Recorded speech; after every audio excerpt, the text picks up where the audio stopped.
I've been chasing this dream so long.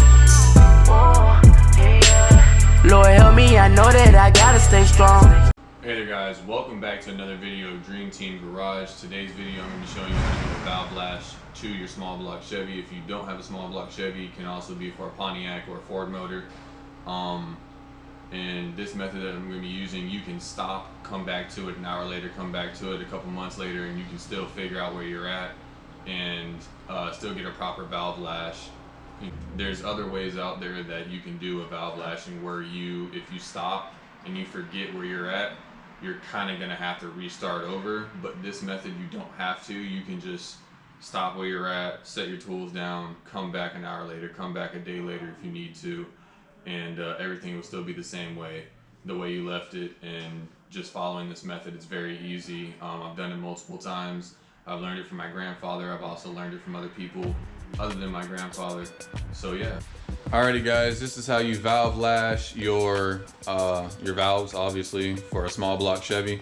This is a 305. You can do it to a 350, 355, 327, 301 Pontiac motor. You can do it to a lot of motors, old school motors pretty much. But what you want to get on this particular small block is a 16mm socket, an extension, a ratchet. You don't have to get an adjustable ratchet, but that's what I have right now, so that's what I'm going to use. And it's raining a little bit, yay. So this is how I go through and I adjust my valves. All I really do, and you can come back to this, you know, tomorrow, 30 minutes, you know, you can lose your spot and come back. It really doesn't matter. So that's why I use this method.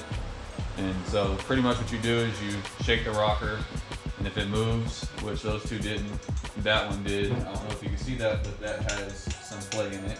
I don't know if you can't see it, you can definitely hear it. But that doesn't, that doesn't, that doesn't.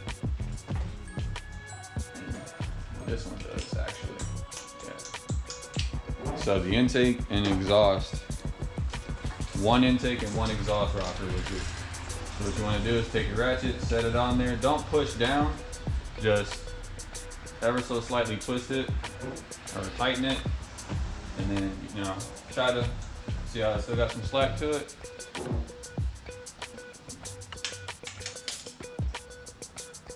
Tighten it up some more. Still moving.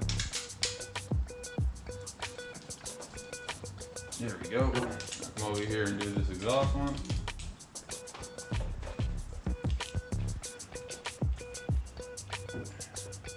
That's a good one. And you don't ever want to try to wiggle them back and forth while your socket is sitting inside, because that will imitate as you putting a preload on it, and it might actually loosen up itself, you know, so, or tighten.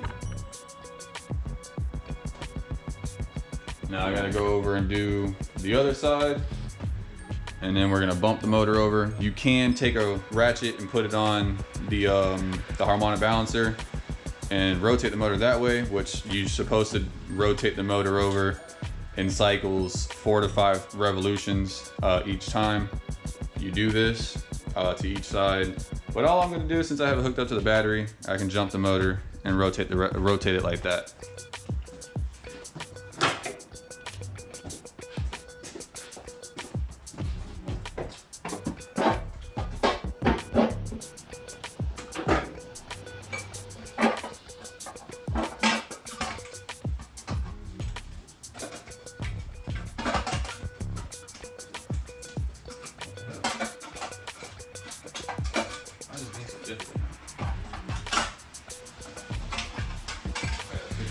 The way my fuel line is running across that, it's making it really difficult to get that valve cover off. None of these are shaking. Oh, that one is. And that was an intake. That's an exhaust. That's an intake. So far we just have 3. 2 intake, 1 exhaust. Fix that one. Fix that one. Fix that one. The rest that's fine. So in just a second, Josh is gonna go ahead and hold the P for a few seconds and let the motor do its thing. You ready? You got the clutch in? Oh yeah. So far up. Yeah, you gotta get out of the back seat.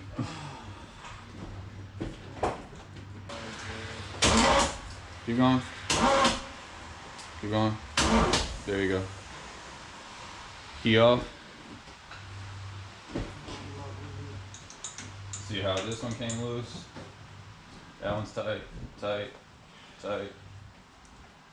That one's wee loose. The rest of those are tight. Woo! Caught the cam.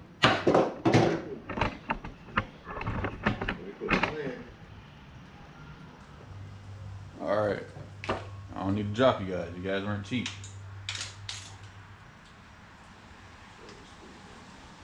That one's fixed. That one right there.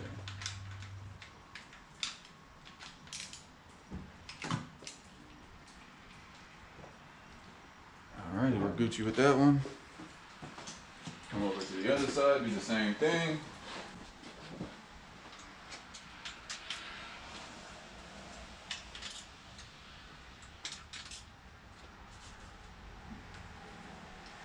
Ow.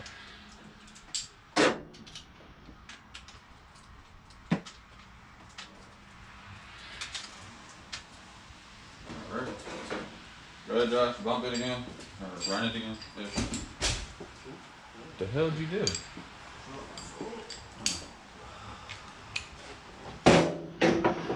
So my valves really weren't that bad out of adjustment because I was already previously doing this because this motor has fresh head gaskets on it. I've just been slowly, there's a huge backstory to this motor. If you watch all my videos that I posted so far, you guys will see some of the backstory, listen to part of the backstory. I'm still getting those videos together to go with the backstory of this car. I've lost a lot of videos, didn't really lose them. I had to get them back from corruption. So once I figure that out and do that, there'll be a lot more videos to go along with this to show you guys what the process I did, because I pulled this motor out. Actually, I pulled this motor out from a different car, slapped it in here, and 3 different occasions snapped head bolts, what I was talking about being, you know, Mr. Hercules and snapping stuff, but that also had to do with the torque wrench I bought. So don't cheap out on tools. Buy yourself a nice little Craftsman torque wrench. I only spent $100 on it, you know, only $100. But other than that, we're gonna get back to this video and continue on tightening up these valves real quick. Go ahead, Josh, and bump that for me, sir. Keep going. Keep going. All right. That one came loose again.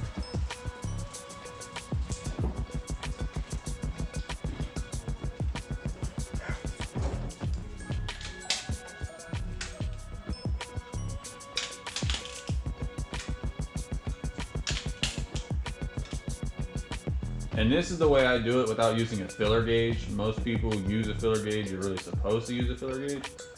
I don't have one of those. So I do it by this filler gauge right here.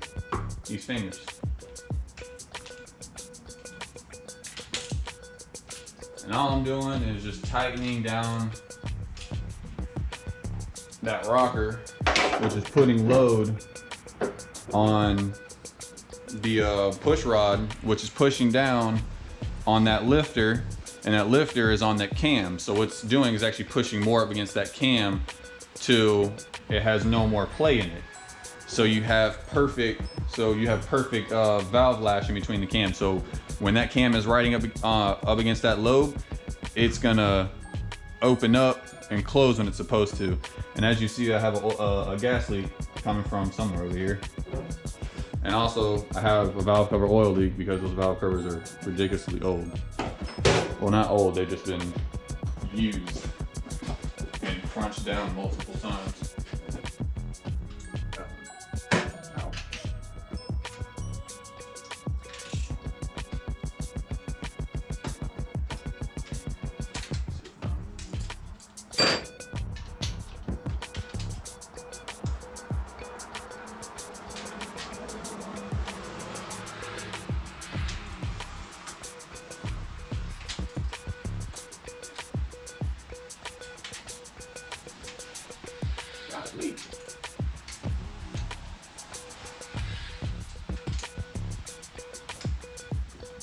There we go.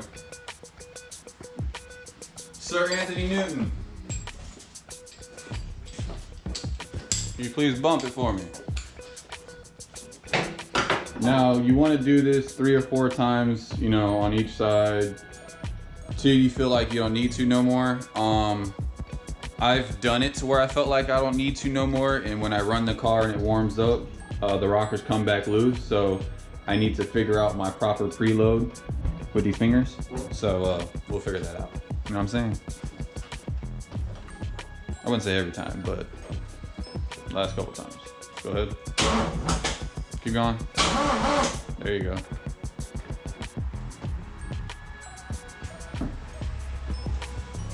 That third intake one is loose. That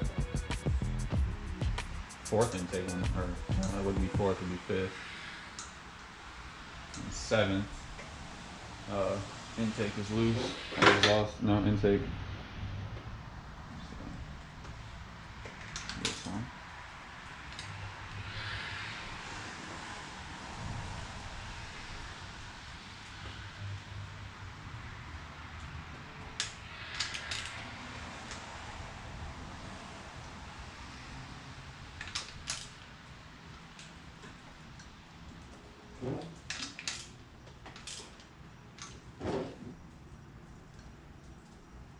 Jeez Louise.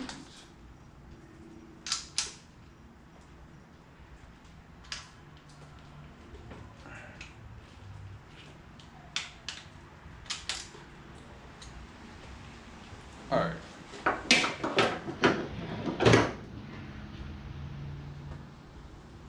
No, other side. And the reason why you have to lash your valves, if your valves aren't lashed correctly, your valves are not going to open when they're supposed to, which meaning the combustion cycle is going to be really not so happy. So you're going to want to make sure your combustion cycle is happy. And to be honest, if these valves loosen up, you probably won't be able to get your motor really started anyway. And if you do, you probably got to add a bunch of timing or take some timing out of it. Da da da da, blase blase. And then it's gonna run like crap. And then you'll hear the chatter between the lifters, or rockers, or whatever you want to call them now. But this will be my last go around right now for this video. After the next one, golly, this one is just like, I don't want to be tight.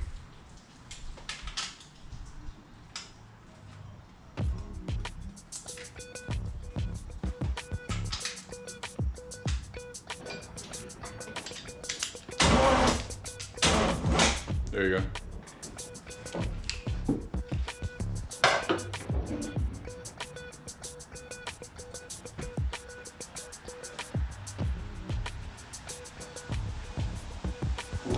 Now, just for y'all being patient, I might even just start the car up for you. Hey, when you crank it, is that gauge building any oil pressure? I have a building. Yeah, of course you have.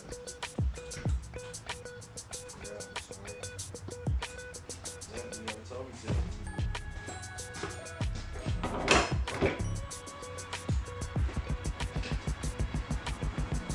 I think it was this one. Nope, it was that one.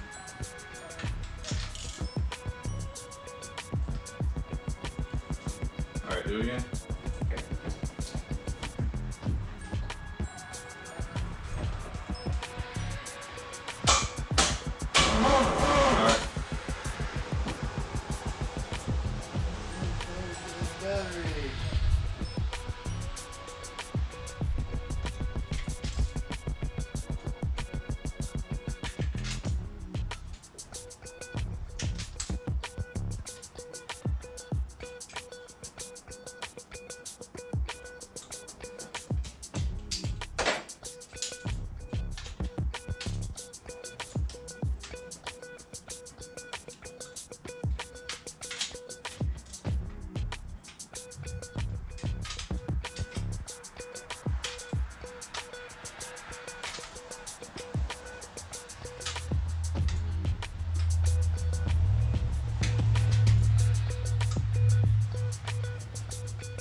Oh.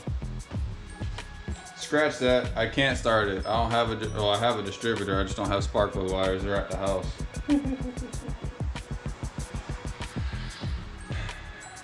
Alright. We'll just crank it over one more time and adjust those valves again. And then the video will be over. We'll end it. That's pretty much how you lash your valves. Go ahead, Josh. Crank it over one more time.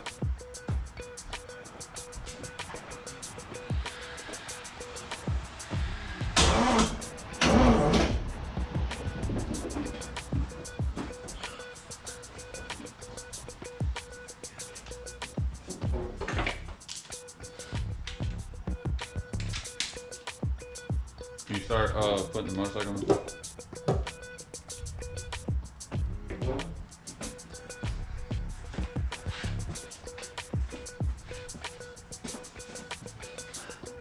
Team, this is where this video ends on how to valve lash your small block Chevy.